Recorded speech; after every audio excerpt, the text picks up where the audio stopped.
Today is Thursday, December 18th, 2025. We'll begin having Good News Bible Club for grades 7 through 12 every Wednesday from 2:40 p.m. to 3:30 p.m. Students must have signed permission slips before they are able to stay for the club. Permission slips can be picked up in Mr. Rink's room at any time. Seniors, just a quick reminder to please submit your 2 senior photos and your senior quote for the yearbook. Email your photos and quote to Mr. Marino. The deadline to submit is Friday, January 30th, 2026. No submissions will be accepted after the deadline. Christmas break would be a great time to get these together.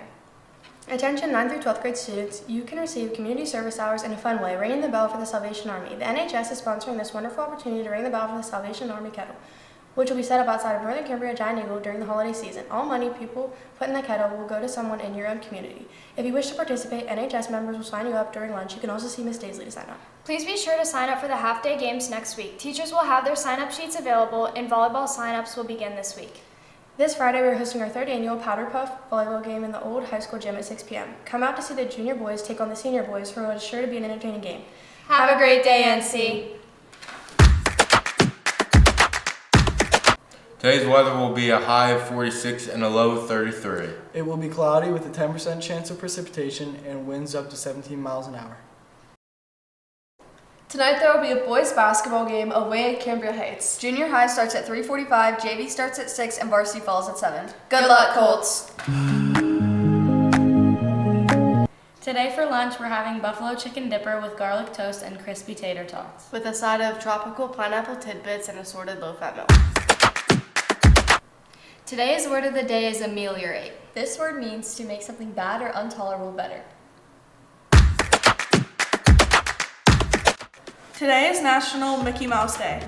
If there's one image that everyone in the world can recognize, it's the iconic ever-so-giant ears of that favorite mouse. Disney's Mickey Mouse. His face and those very dramatic ears graces everything from ceramic mugs to balloons, touching on every industry and area of lives of people all over the planet. Mickey's face can be found in the shape of an ice cream on a hot summer afternoon, or on the back of a hoodie on a frigid autumn morning. And when the day's work is done, kids and adults alike can join him in the Kingdom Hearts as the king. It all started with a short film called Steamboat Willie. And ever since, Mickey has been the very icon of the family fun, hope over adversity, and following your dreams. And from there, the entire imaginative world of Disney was born. Happy Mickey Mouse Day! On this day in 1979, the USSR invaded Afghanistan. They launched massive airlifts and deployed ground forces to support a struggling communist government. But they were met by a fierce resistance, sparking a brutal decade-long war that weakened the USSR and reshaped global politics.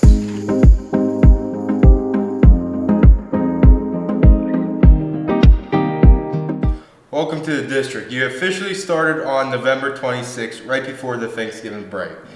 Now that you have had a few days to walk the halls and meet some people, what has been your biggest first impression of our school and the students here so far? Well, first of all, I want to thank you, Tyler, for having me in this interview, Mr. Marino and his class for having me in for the Colt News. It has been fun, let me tell you that, to be the new superintendent here.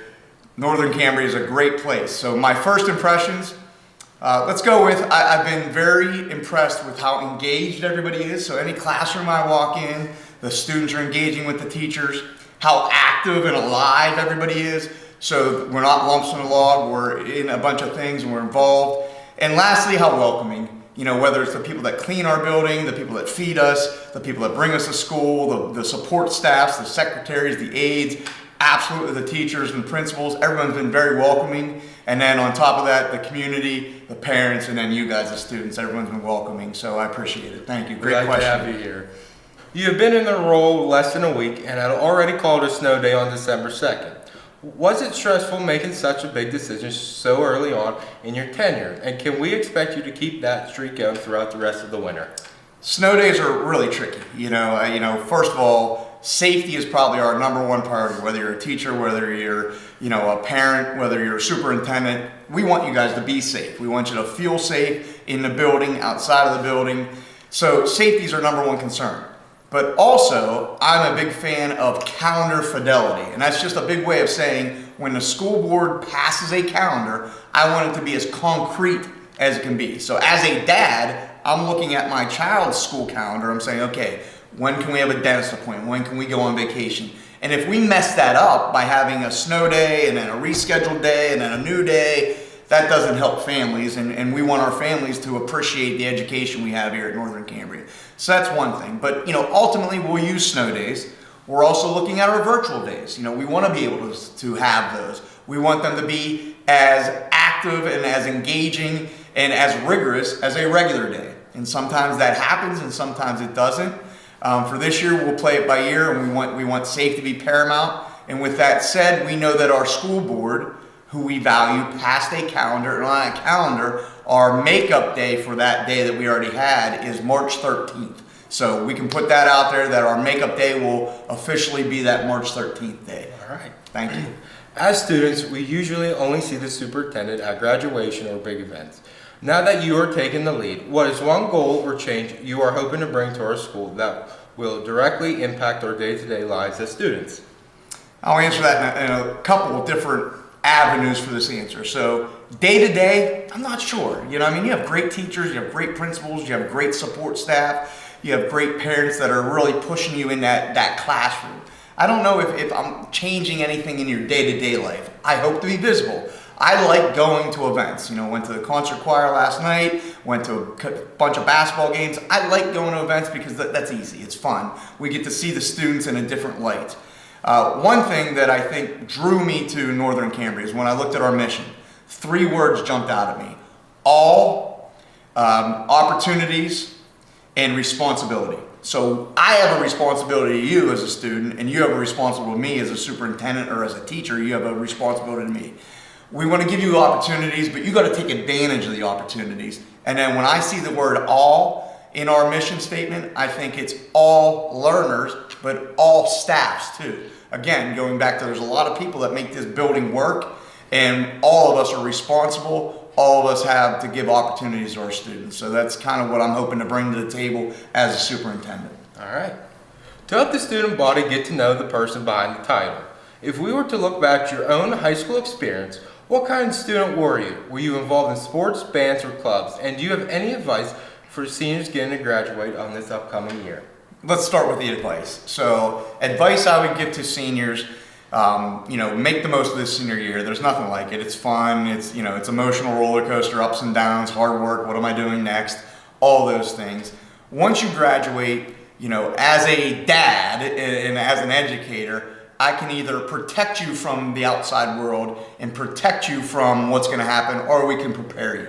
I'd rather hope that we are preparing you. So whether you go into the workforce, you go into the military, you go into college, post-secondary, trade school, we've prepared you for that. And going out that it's going to take hard work, just like that senior year, but you have the ability because we prepared you as a Colt to go out into the next step of your life, prepared.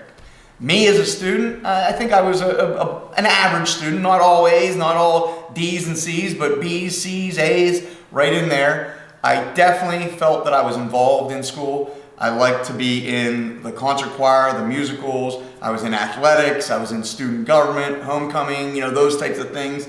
And I think that I really took that with me as an educator.